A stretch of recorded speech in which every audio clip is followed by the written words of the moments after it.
to overcome anxiety. If you go online and you Google anxiety, you'll often see people who are not knowledgeable talking about how you have to manage anxiety in life. You can't overcome it. It's an illness or condition you will have your whole life. That is completely false.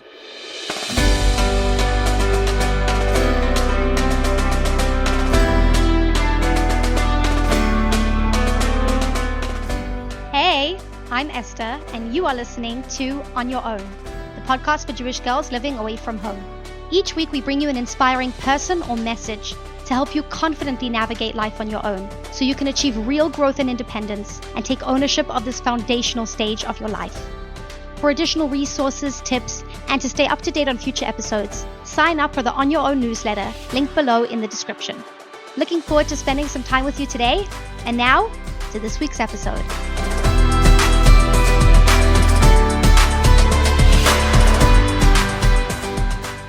Hey everyone, welcome to the first episode of On Your Own. My guest today is Dr. Syd Miller, renowned clinical psychologist and host of the nationally syndicated radio show On Call with Dr. Syd Miller. In today's episode, we discuss the difference between fear and anxiety, the biggest misunderstanding people have about anxiety, what not to do when your friend or family member is feeling anxious, the war in Israel and how that is affecting our fear levels, the step-by-step solution to overcoming anxiety, how to take action even when you're anxious, and much more. I was blown away by the insights I learned from Dr. Miller. I'm going to be really honest with you for a moment, even though we've just met, seeing as it's the first episode and all. When I was preparing for this interview, it was from the perspective of, I've never struggled with anxiety, but I want others who struggle to have resources, and I want to know how to help the people I love, many of who have anxiety, to get through it. Of course, that is not what happened. After what I learned from my conversation with Dr. Miller, I can say with 100% certainty that I had anxiety from 10th grade all the way till the end of seminary. I just did not know that it was anxiety. Looking back on those years, I always knew I struggled a lot with body image, being obsessed with health, and all that fun stuff that I had to work through after seminary. But after learning about what anxiety actually is, I now know that I had major anxiety around the topic of gaining weight, which, because it was totally not dealt with, led into a host of other struggles. I still cannot believe that I went through all of those years not knowing that there was a name for all the craziness going on in my head.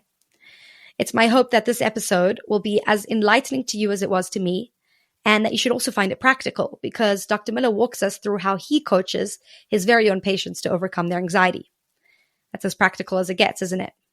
So, without further ado, let's get to this week's episode.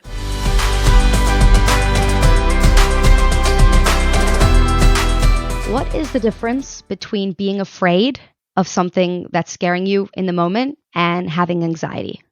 So we all get afraid, right? It's part of the emotional profile that Hashem gives us. We have anger, we have fear, we have happiness, we have sadness. And so to be afraid is a normal, natural, biological reaction to a situation that is frightening. Many people have heard of this notion of the fight or flight response. So when you're exposed to a stress, your body is set up to either fight the situation or flee the situation. So if I'm going to run away from a situation, that means that situation is causing me fear. So to be afraid, we're all afraid sometimes. You wouldn't be human if you weren't sometimes afraid. I might be afraid of an exam I have coming up. I might be afraid of going to seminary for the first time. These would be normal, natural fears. The difference between being afraid and having anxiety is when the fears become excessive and irrational. So excessive, by that I mean that the normal fear that I might have now grows to such a degree that I can't function. So it'd be normal, for example, to be nervous or afraid of an upcoming exam. But if I have anxiety to such a level that I forget everything I studied, that now becomes a problem.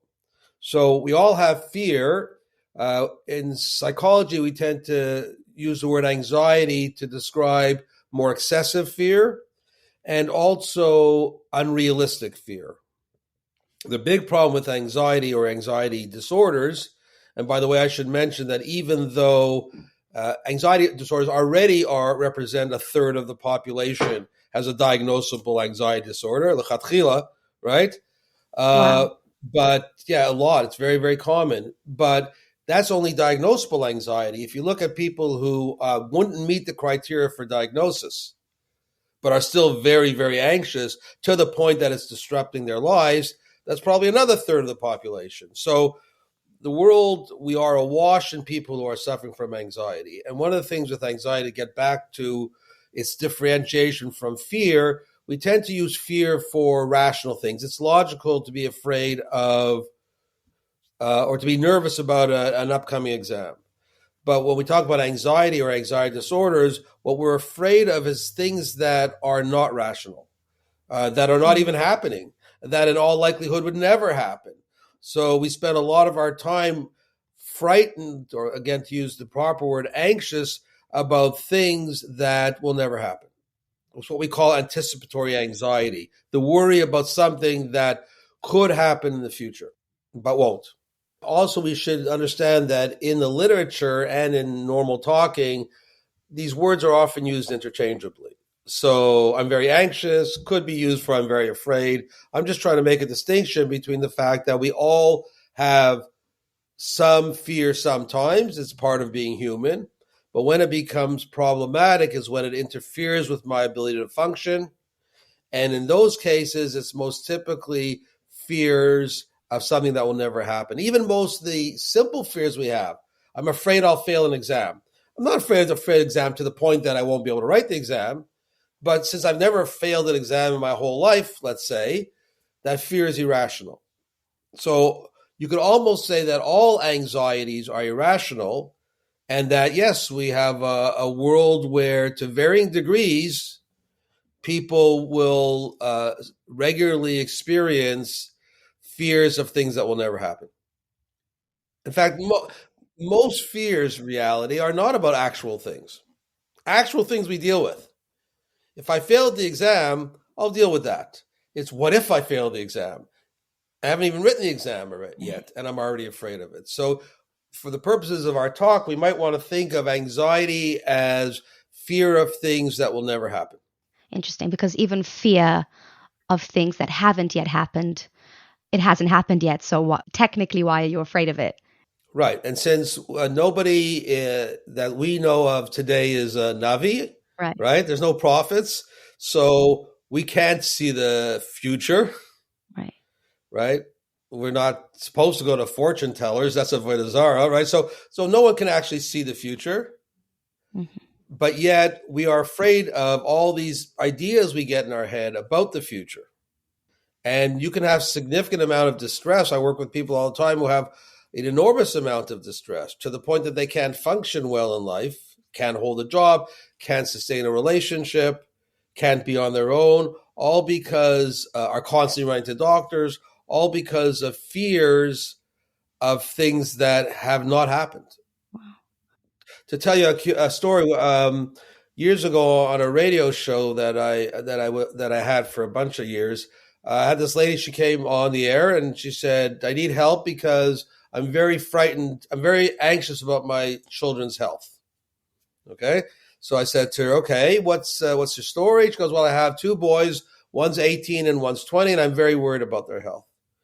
I said, well, parents are often worried, especially if the baby was born sickly. It's often parents can get overprotective where either of your sons had difficult births. No, everything was smooth. I said, well, it could also happen if they went through some kind of frightening childhood experience that you might still be afraid of their health now that they're approaching 20. No, childhood was pretty normal. I said, it's something happened more recently in the last teenage years that's now put you on edge. She goes, no, actually, no, they've never really been very sick. So I said, so what is it you're afraid of about the health of your sons? And she goes, what if they get sick? Wow. Right? So she spent the last 20 years of her life anxious about something that has never happened. And there's no evidence that it's going to happen. I mean, sometime in their life, they'll get sick. That's the nature of life. But there is an enormous amount of energy and anxiety spent on things that are my anticipation of a bad outcome when there's no evidence that that outcome will ever happen. What do you think is the biggest misunderstanding that people have about anxiety? One of two things. One is, I think probably the main thing is that people do not separate out emotion from fact or emotion from rational thinking. The Tanya talks about shlita of the moach al halev, right? That your mind has to have control over your heart. Okay, so the heart is the seat of emotions in this terminology, and most people think that because I feel something, that's equivalent to it actually being something. And in fact, a big part of therapy is to help people to realize that this thing that you are feeling is not a truth. The truth is something else. This is an emotion. And if you let your emotions control without questioning whether they're true or not, that's when you get into trouble. So emotions are not facts. They're feelings. Facts are facts. And people get that very confused. I've had many, many patients who said to me, who have health anxiety, and they've gone to, tons of doctors and gone through tons of tests to find out that there's absolutely nothing wrong with them, but they don't believe it. And when I asked them, well, you've seen 12 doctors and had 3 MRIs and everything comes back fine, why are you not feeling better? And they say, because I feel that I'm sick. And to them, that's equivalent to being a truth. So I think that's the biggest mistake people make. They look at anxiety as their truth, when in reality, it's something that because they harbor a fear in their thoughts, they have fear in their hearts, but there's no truth to what they're afraid of. The fear is real because they've created a sense of a problem that doesn't exist. And what gives somebody a proclivity to having irrational fears over somebody who doesn't? Like, does it start from before they're born? Is it genetic or childhood experiences? What causes this? So there's very little. Everything in ourselves is some combination of nature and nurture. All right, of biology and environment, but there's very little evidence that anxiety is something that is genetic. Interesting. What is maybe genetic is arousability. So when children are born, there are some basic temperaments we tend to see in kids, but not that many of them. But that from birth, children seem to be different on. But there aren't many of them. But one of them is arousability. This idea that you'll put some kid on the floor, they're learning to crawl, and they're all over the place. You can't keep up with them. They're motoring, they're moving. You pick them up, they're more likely to cry. They demand more attention. They get more easily excited. And you have other kids, you put them on the floor, and they don't move. And you pick them up, and they barely make a peep. They tend to be, we think of them as calmer kids, whereas the other kids are more emotional kids. So that arousability is probably something we're born with. But whether that arousability actually turns into anxiety, that's environment. Because arousability could also be, I just get very excited about stuff, right? I'm one of those people, bring me to a wedding, I love to dance. I'm very arousable. I love to farbring. I just get a great joy out of that. That's an arousable person. That somebody else could have that same arousability, but because of their experiences or what they saw growing up, that arousability translates into more anxiety. Okay? And so there's no evidence that anxiety per se is genetic. There's a lot of evidence that we start picking up anxiety at an early age. No desire to blame parents here, but parents who are anxious will model anxiety to their children. And so children tend to pick up their fears very often from their parents' own fears or how their parents cope with fears. Children look to their parents to figure out, how do I handle this? So you think of anything that goes on in a person's house or in the world, if parents handle it with a healthy, positive coping, then children will learn under stress, these are these positive things I can do. But if the parents respond with a great deal of their own fear, then children learn to be afraid. If a parent, every time my child leaves the house, I give them 1,000 instructions on how to be safe, even though all they're doing is crossing the street to the mall, then the child learns that my mother or my father is very nervous about what goes on outside of the house. And so there must be a reason.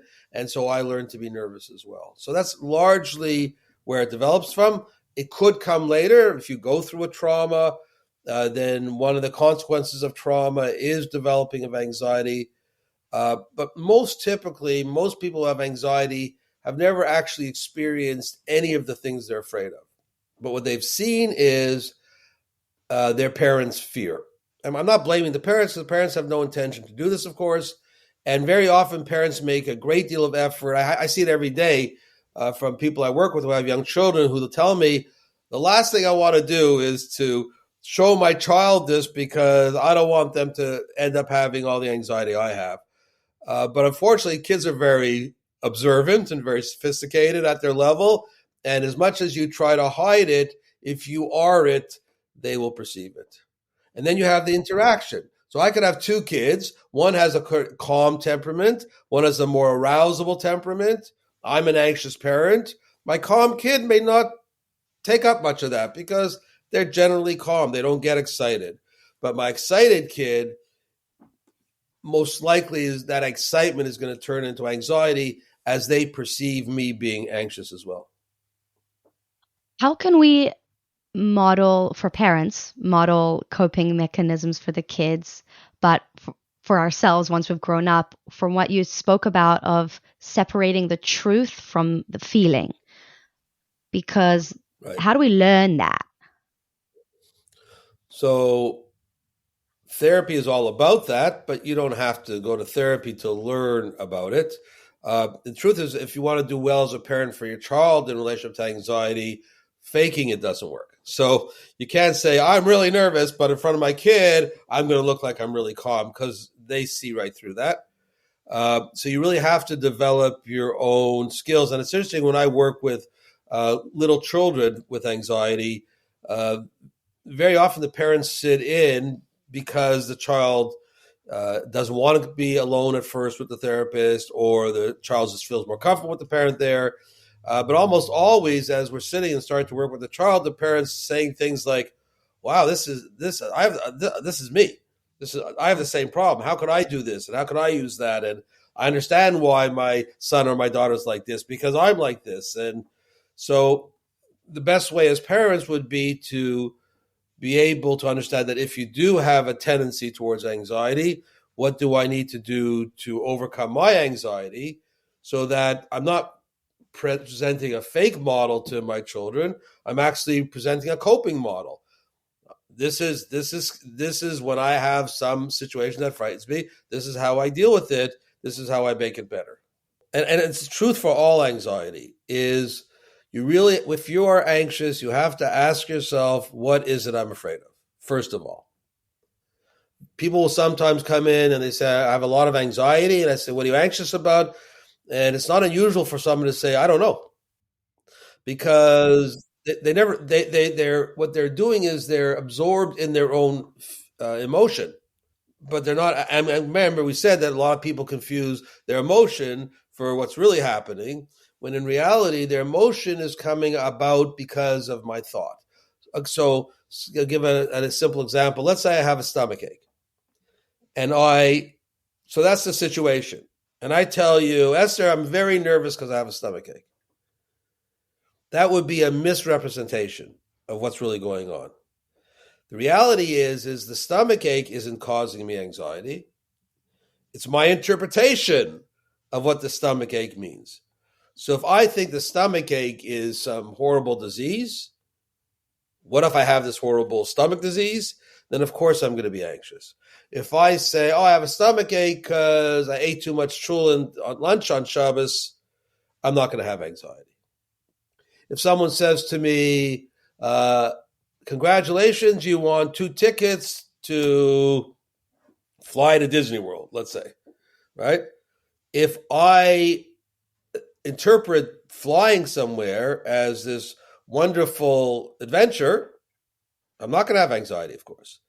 But if I interpret flying as this dangerous thing that could harm me, then I'm going to have anxiety. So to understand anxiety, you have to understand that when someone comes to my office and I says, what makes you anxious? And they can tell me, they'll usually describe a situation. I have to fly, or I have a doctor's appointment, or I have to speak in front of a group, or whatever it may be, or I have to go to a social situation. They're describing a situation, but how anxiety actually comes about is my interpretation of the situation. So to overcome anxiety, and just as a side note, if you go online and you Google anxiety, first of all, there's I don't know how many hundreds of millions of sites, but you'll often see people who are not knowledgeable talking about how you have to manage anxiety in life. You can't overcome it. It's an illness or condition you will have your whole life. That is completely false. Really? That we all have anxiety sometimes, for sure. Like I said, Hashem gave us anxiety so we wouldn't get eaten by animals or fall off cliffs. Okay, so Hashem gave us fear as a way of protecting ourselves. That we will always have as a part of our human condition, and we should have it because it's protective. Hashem gave us hunger, so we should know to eat. Hashem gave us fear, so we should know to get away from danger. That's normal. That should never change. People who have no fear ever tend to get into a lot of accidents. Okay, so fear is normal, but anxiety to the point that it disables me, that it makes my life difficult, that my quality of life suffers. That level of anxiety is curable. So it's important, I think, to tell people that when you read online that anxiety is a condition, you have to learn to, you can't beat it, you just have to learn to live with it. This is not true. You can overcome anxiety. I've worked with many, many people over the years in my practice. They walk in with anxiety of this level, and they walk out without it. And that can be purely through therapy. That wouldn't be including also maybe medications or things like that, lifestyle changes. So, medication, as a psychologist, I don't prescribe medication, but I'm certainly not against it. In some cases where the anxiety is so high that people can't even do the psychological work that they need to do, then it's actually a good idea. I do, however, and I'm certainly not against medication at all, but I do see oftentimes too many people who get prescribed medication, but not the therapy part. And so it does very limited, medication for anxiety does very limited good on its own, though it can do good. I have people come in and say, I'm on medication, should I get off it? No, why not? If you're happy on it, if it works for you, you should stay on it. I have people come in and say, I absolutely don't want medication, and that's fine too. We can treat your anxiety without medication. If it got to such a level that we thought you needed some kind of aid, medical aid, then sure. What we want to do if someone needs help is you want to use all the tools that are available for them. But to treat anxiety, you don't need medication. Sometimes it's beneficial. In terms of lifestyle changes, they're all good, but they don't necessarily provide the solution. So if I don't get enough sleep, getting good sleep is helpful. If I never exercise, I should exercise. Anything that makes me healthier is going to help. Obviously, I have a healthier body and a healthier mind, but it won't specifically overcome the anxiety. I have plenty of people that I work with that have high anxiety that are personal trainers, right? So they're in the gym every day. They're working with people. They're more fit. But if I have a real worry, being fit doesn't help me. If I honestly feel that, what if I have a disease that I'm dying from, then getting a good night's sleep is not going to make me feel any less worried about that outcome. So lifestyle is very important. Medication can be a good tool, but fundamentally, anxiety comes from my misinterpretation of the danger of a situation. And so if I intervene there, I overcome the anxiety. And so that primarily happens in therapy. It does, but we could teach it to your listeners right now. It's a very simple thing. If you feel first of all, to understand that anxiety manifests itself not only in my emotional mind, I'm fearful, I'm afraid, I'm tense, but very much in the body as well.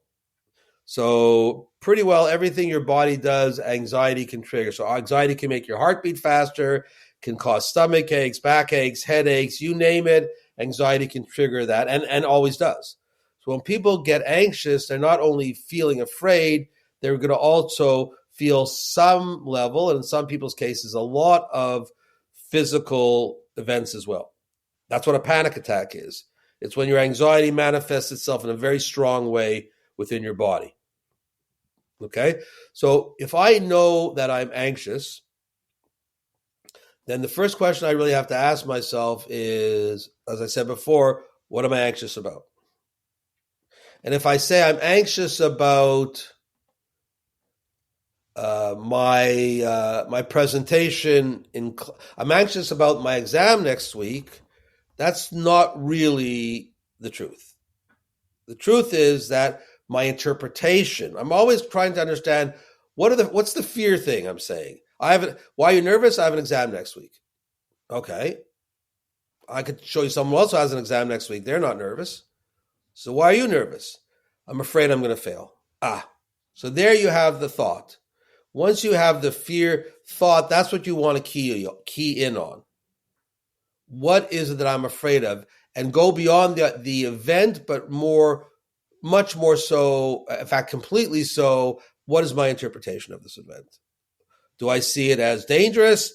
Do I see it as safe? Do I see it as, again, like in flying, I can even see it as positive. You tell me, hey, I'm giving you a ticket anywhere you want to go. I'd be happy. But I have people that you tell them that, they'll be anxious because now they have this ticket and they're afraid to go. They don't want to go. Take back. I can't do it. Or you tell me there's this party happening tomorrow night. You want to come? I love parties. I want to go. It makes me happy. For someone with social anxiety, it's the worst thing in the world. But the party is not what they're afraid of.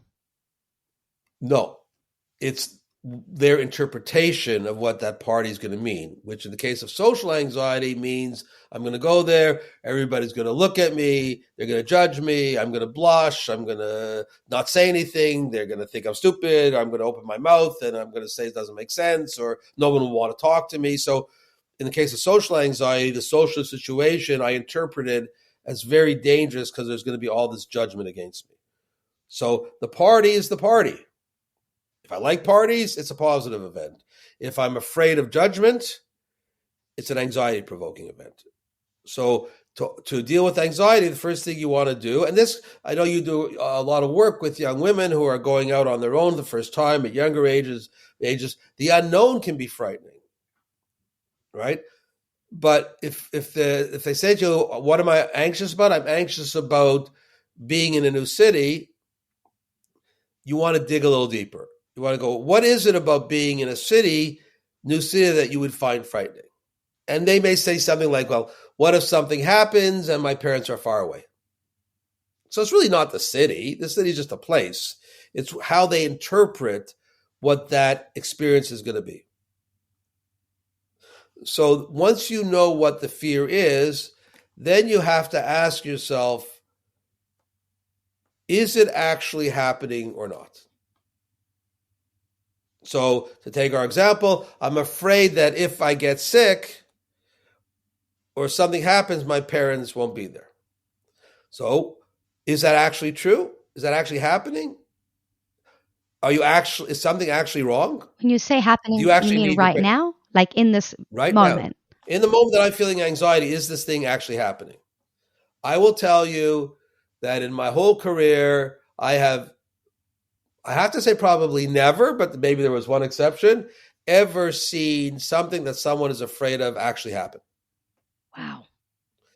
Okay, so they anticipate bad outcomes, but those things never happen. And I think it's because what am I afraid of? I'm afraid of those things that in my mind represent a danger.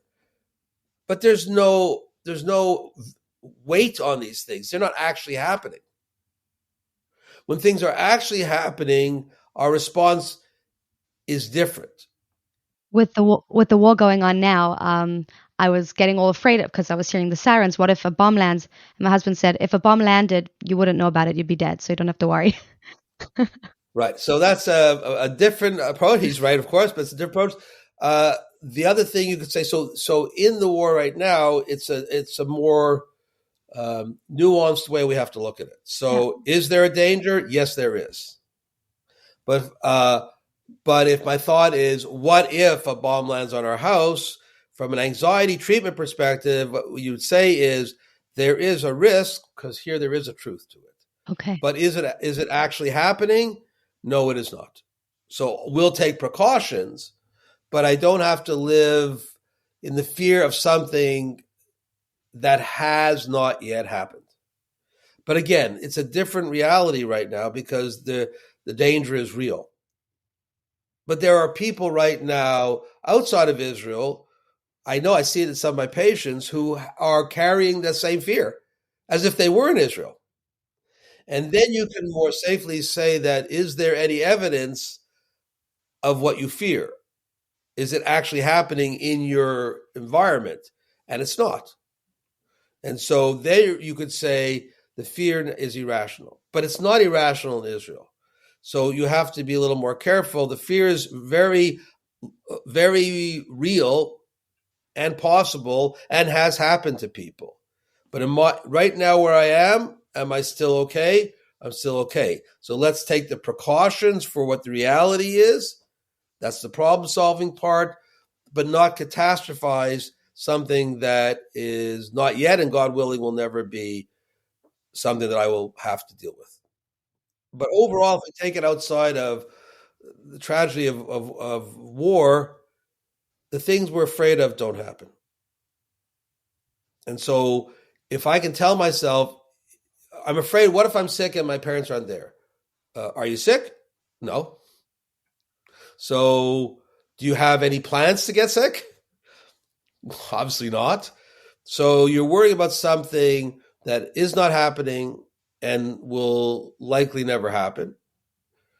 And even if you do get sick down the road, you'll be adjusted here. Your feelings may be very different. But the reality is in the right here and now, is it happening? Does knowing that it's take away the fear though? Knowing that it's not happening right now, does that make the fear just disappear? If you, of course, we're giving you kind of like the Coles Note version of the therapy, but if I can bring my rational mind to bear on my emotional mind and I'm consistent with it, it'll go away. It will go away. I just have to be consistent. So every time I have this fear of what if I get sick, if I say to myself, because what happens is, so, right, for whatever reason, let's say I grew up in a household where my parents were very worried about health. And so I grew up worried about health. And now I'm going away to a different city. And so the fears that are in my mind come from what I was traditionally afraid of. Okay. So I say, well, what if I get sick? And then you say to your brain, am I actually sick? No. So this is an irrational fear. You have nothing to fear. If you were to get sick, you'll deal with it, but you're not sick now. There's no point in even thinking about this. I mean, what would you do? Run to the doctor? You go to the doctor, he goes, what's wrong? You go, what if I get sick? Doctor's going to go, do you have symptoms of anything? No. But what if I do later? Well, then come back later. Right now, there's nothing here. There's nothing to be afraid of. So you tell that to your brain. Okay. And that cuts short that story for that moment. Then 2 days later, an hour later, a week later, you have the same thought again because it's a thought that's been in your life for a long time. So again, you talk to yourself. But what if I get sick? Are you a prophet? No. Are you sick right now? No. Do you have any symptoms of being sick now? No. So there's nothing happening now, so I don't have to think about it. and I do this every time, what happens is my brain eventually does its cheshbon, its calculation. And it says, every time I say, what if I'm sick? I feel nervous. Every time I talk to myself and say, that's not happening, I feel a little better. And the truth is, it's actually not happening. So at first, it's an effort on the part of the person to challenge their fearful thought. But eventually, since they're challenging their fearful thought with the truth, your brain eventually says, that's the truth. And it stops having the thought. One important thing, if we talk about how do you challenge these fears, they have to have two qualities to them. One is they have to be true. So if my fear is, what if I get sick? A good challenge would not be, I'm never going to be sick a day in my life for the rest of my days. Because that's ridiculous. And your brain's going to go, that's ridiculous. So that's not going to help. But a good challenge would be, I have no evidence of being sick. I'm young, I'm healthy. I could get sick later, but I'll deal with that later. There's no evidence of being sick. That's the truth. And challenges also have to be targeted. Again, let's say my fear is, what if I get sick? A good challenge would not be, it's a beautiful day, look at all those lovely children playing. Because, yes, it's a beautiful day, look at all those lovely children playing, but I'm sick. But I may be sick. It doesn't help. So it has to be targeted to exactly what you're afraid of, and it has to be honest. And your brain eventually will switch its thinking if you continuously present it with the truth. Does all anxiety come from our mind, or can anxiety sometimes come from the body and then trigger the mind? It's always the mind, though the source could be the body. In other words, if I may be anxious about something and have it manifest in my body before I'm aware of it in my mind. That's one thing. Another thing is my mind and my body, we're not talking about the neshama here, right? The mind and the body are one organism. So they communicate all the time with each other. So if I feel nervous, that will be in my body somewhere. Oftentimes people who have what we call health anxiety or somatic anxiety, what makes them anxious is their, again, misinterpretation of normal things in their body. So some people can become very hyper-focused on the sensations in their body. It's almost as if they give themselves a scan every day when they wake up to see if everything's okay. And that can trigger anxiety in a person because my body is not a perfect machine. Little things are going on all the time. And if I focus in on something that's nothing, like that stomach ache, but make it into something, I can now train my brain to always check my stomach to make sure it's okay. And in doing so, I start imagining all kinds of things. And so the interaction, but it typically will be, it won't turn into anxiety if I don't interpret it as frightening. Again, if I have a stomach ache and I think it's what I ate for lunch, stomach ache's still there, but I'm not afraid of it. Interesting. Would you say sometimes our body can react to a fear before our brain? It's just something interesting. I saw that just with the rockets and things here, there was one very, very loud interception right over my house. It sounded like the whole street was gone. Baruch Hashem, was just an interception. And before I even had time to process what was going on, my whole body started shaking. I hadn't even thought, like maybe I had without consciously thinking, but I started shaking. So that's the thing. The mind and the body are one. Your mind, even on a non-conscious level, and we don't mean subconscious in the old Freudian notions, but just a lot of processing goes on in our brain that we're not consciously aware of. So your brain is processing that event, even if you're not aware that it's processing that event.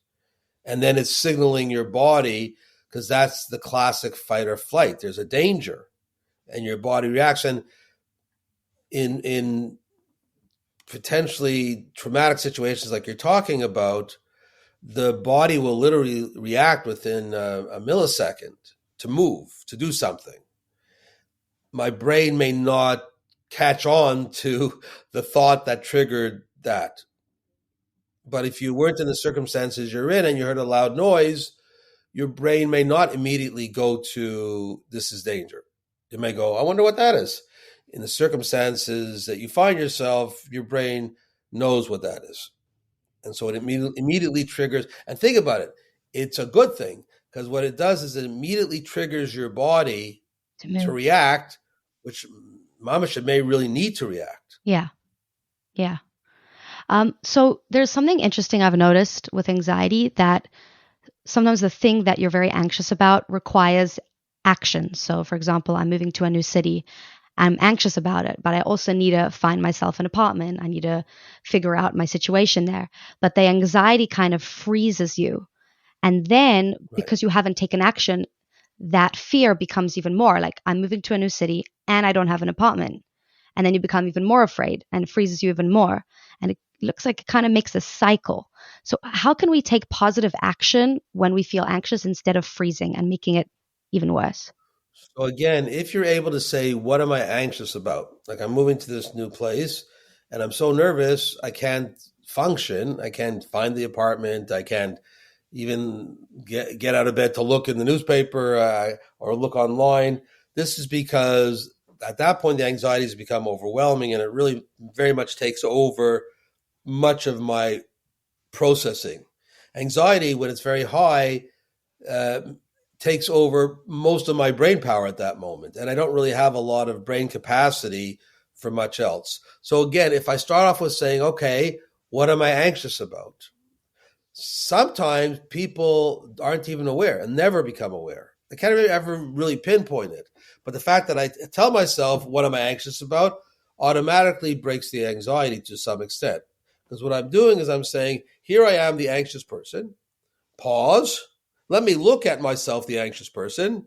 And so I become, it's almost as if at one point I'm the participant in the experiment of anxiety, and then I remove myself and become the scientist observer of the person who's experiencing anxiety. So just the effort to say to myself, what is making me anxious will cut the anxiety.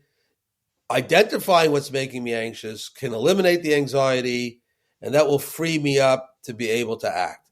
But it's also true that sometimes just acting will give me a jump start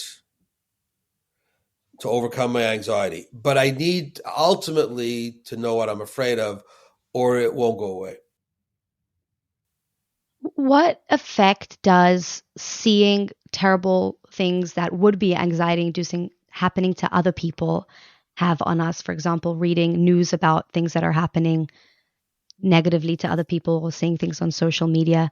Does our body take in some of that anxiety just by seeing an anxiety invoking image or video? Without a doubt, uh, it will depend on the individual. There's some individuals who are better able to buffer their emotional self from what they're seeing around them. The horrible, horrible things we're seeing now from Israel, I don't think there's anybody who's not affected by them. But there are people who are going to be much more disabled because it triggers so much more intense emotion in them than someone else who's perhaps by nature calmer or has a better handle on their anxiety. So I don't think there's anybody that will not be affected, that will not. This has destabilized our whole communities, our whole world. There's no way to not be affected by it. But then, even within, there are people who will have better capacity to cope with what is clearly not happening, but it's clearly very much happening. But they'll be better able to cope with that reality than others, or they're just, as we talked about very much at the beginning, they're not the most arousable people. And we know this. We see this in war times, but even in normal times, how some people, no matter what's happening to them, they seem to cope. They seem to do okay. And there's other people, the smallest thing, and they can't function. So that's always true. And in the intensity of the horror of what's going on now, it's even more true.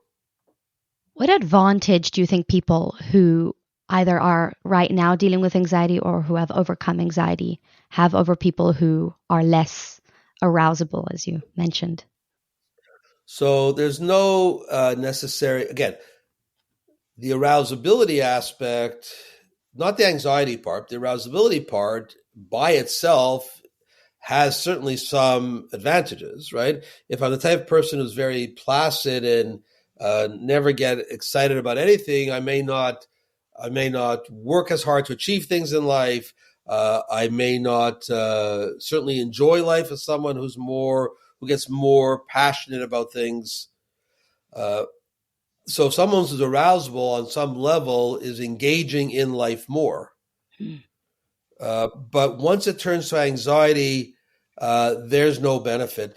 In fact, there's this anxiety disorder called generalized anxiety disorder, which is a very fancy diagnostic term for being a worrier. And people who are worriers have a tendency to believe that somehow the act of worrying is protective. So my child goes off to see a movie at the mall. Somehow, in my mind, if I warn them of all the possible dangers and worry about them, I there somehow magically avoid them from happening. But worry is never adaptive. So problem solving is adaptive. If I actually have a problem, and this will go in situations of real danger, like what's going on now in Israel, the ability to see a problem and be able to engage in problem solving while dampening down some of the natural excessive worry. It's not even excessive, it's natural anxiety that's going on right now. My ability to dampen that a little bit and problem solve a problem is very adaptive. But the act of simply worrying does not lead to solutions. It just leads to more fear, and that's not adaptive. It's understandable. Right now, 1,000,000% understandable, but it's not necessarily adaptive. Very interesting. What advice would you give to somebody who is themselves not struggling with anxiety and maybe never has, who lives in close proximity with somebody who does, a family member or a friend? What would be important for them to know? Esther, that's a great question because usually family members, not inadvertently, they don't want to do this, but they actually validate the anxiety. They make it worse. Why? Because imagine you have a spouse or a child and they're very anxious. Let's say your child is very anxious and you want them, and they have to go to the store and pick up something for themselves. But they're very nervous because they have social anxiety and they are afraid on the street a lot. And so you say, so you love them. You don't want them to suffer. So you say, it's okay. Don't worry. You stay home, relax. I'll go get it for you. You're doing a loving action, but what you're actually doing is validating their fear. You're telling them, you're right, don't go, which in their mind gets interpreted as, I shouldn't go, which their brain goes, why is mom going when we're not going? It must mean that it's actually dangerous for us, because otherwise, why would she tell us we should stay home? So family members very often, in their desire to protect and make their family member feel better, will do the thing that the anxious person can't do. But in so doing, they validate the fear. What you really would want to do is to tell the person, really, you should go. There's nothing to be afraid of here. If you can't go yourself, I'll go with you this time, but next time you'll go by yourself. But family members often don't do that. I've seen that a lot. If your spouse is afraid to drive over a bridge, this is a common fear. So every time you have to drive over a bridge, you go, you know what? I'll drive. Don't worry. Right? And then what happens? The person can never drive over that bridge. If you were to say, listen, it's perfectly safe. I know you're nervous. You're going to drive. I'll be beside you to reassure you that everything's fine, and you'll see how you can do it. That's what a family member should do, but usually we just want to make them feel better. So we allow them to avoid the thing they're afraid of. When it comes to anxiety, avoidance is the worst of the worst. So, for example, uh, if I'm afraid to go to a party, and my family members tell me it's okay, you don't have to go, you can stay home. We'll go. We'll say you couldn't make it. Then I avoid going to the party. What does that do? That validates my fear. Because when I thought I had to go to the party, my anxiety, fear of being judged, my anxiety rises and rises and rises. It would actually rise until I get there. But if I got there, my anxiety would start coming down as I start realizing there's no danger here. But if my family member says, no, no, no, stay home, avoid this. You don't have to go. Then I feel better then. So what happens? I'm getting nervous. I have to go. Then I don't have to go. My anxiety goes down because I don't have to go. And my brain goes, oh, it really was dangerous because look what happened. When I thought I had to go, I got all anxious. I got all fearful. My body was reacting. Now that I don't have to go, my body is calm. Clearly, I just avoided a very dangerous situation for me. So, but the problem is that family members all too often, out of the best of intentions, help the person to avoid and not deal with the thing they're afraid of. And that just validates that fear and makes it worse. It's very uncomfortable to watch someone you love on the way to the party, for example, getting more and more and more anxious and frantic. It's really an uncomfortable thing for somebody to go through. Sure. It absolutely is for them. And you're right, for you seeing it. But if you're able to understand, either because you know this stuff or you listen to your podcasts or you've done the therapy, then you understand that it's uncomfortable. And the best way to ultimately help this person is to help them tolerate the discomfort so that they can learn that there's nothing to be afraid of, right? I can't overcome anxiety. I can't overcome a fear of flying if I never, ever get on an airplane. So part of the therapy is not just the stuff that we've been talking about. It's once you have this tool of what am I anxious about and challenging my anxiety, once you have this tool, you don't have to go and apply it. So if I work through this tool very, very well in terms of my fear of people judging me in social situations, it's not going to really take until I actually go to a social situation and use it. So theoretically knowing that it's not actually as bad as I think is not going to help. You have to actually experience that it wasn't as bad as you thought. Right.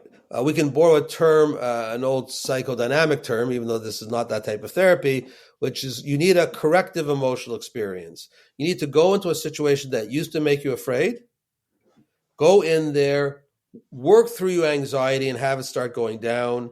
And now you've learned that what was frightening is no longer frightening. It may not happen all at once, but you have to get to that experience. Otherwise, it's only theoretical, and I don't really know until I'm there.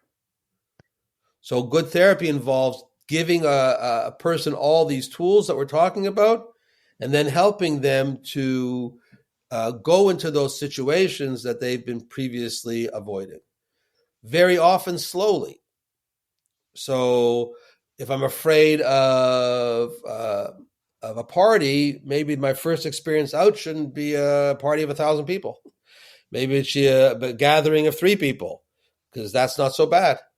Though ironically, Esther, this is interesting. Some people with social anxiety, if we're talking about that, are more afraid of the 3 people than the 1,000 people, right? Because they say 1,000 people, I can get lost. 3 people, I can't hide anywhere. For most people, it's the other way around. But again, it's always interpretation. So you can best help your loved one by teaching them this tool, helping them into these situations, but you might want to do it in a gentle way. So we call this in therapy systematic desensitization. If I'm working with someone who's afraid of taking a bus, taking a metro, taking an airplane, going to social situations, whatever it might be, we create first a hierarchy of the situation. From what's the least frightening to the most frightening. And then we start with the least frightening, and we help you to build success upon success upon success. Do you have any books or resources that you would recommend to someone who wants to learn more about this for themselves? Actually, the best book out there doesn't really talk about, was not originally designed for anxiety. It was designed for depression.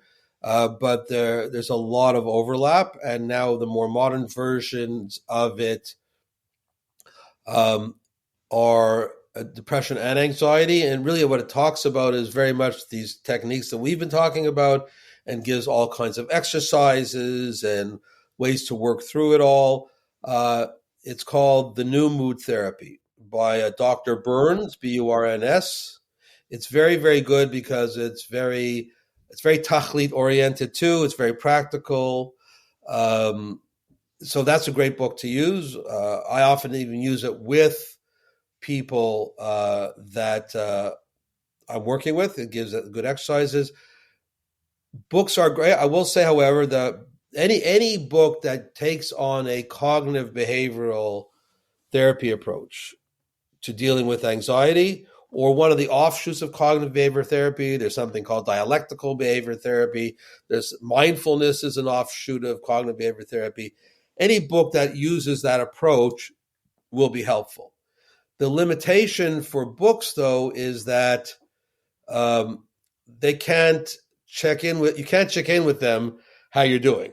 So if you're doing the exercise in a way that's not helpful, for example, I once gave a workshop to a group that was actually an anxiety group at one of the community centers. They were being run by a counselor of some sort, I don't remember.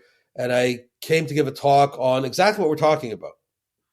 And they had already been in a program that had workbooks and exercise books and everything.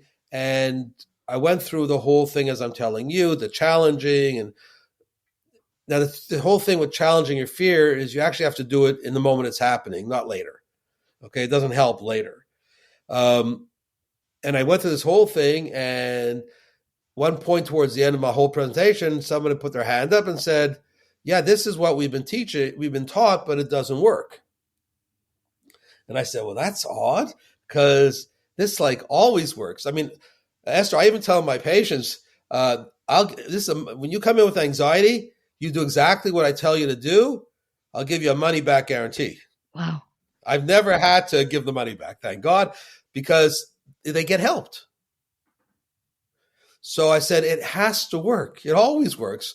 Explain to me what you've been taught. So the guy says, well, we were taught that when we have anxiety, we should identify the thought that's frightening us. We should write down the challenge, and that this will be helpful, like we're talking about. There's some other things too we didn't get into, but basically that's it. And I said, okay, so tell me exactly how you do this. So I said, so I go through my day and things happen. I get anxious. And at the end of the day, I sit down and I write down, right? This is thinking that anxious, and this is how I should challenge it. And I said, but that's like saying, here are all the techniques I need to use to not smoke the cigarette.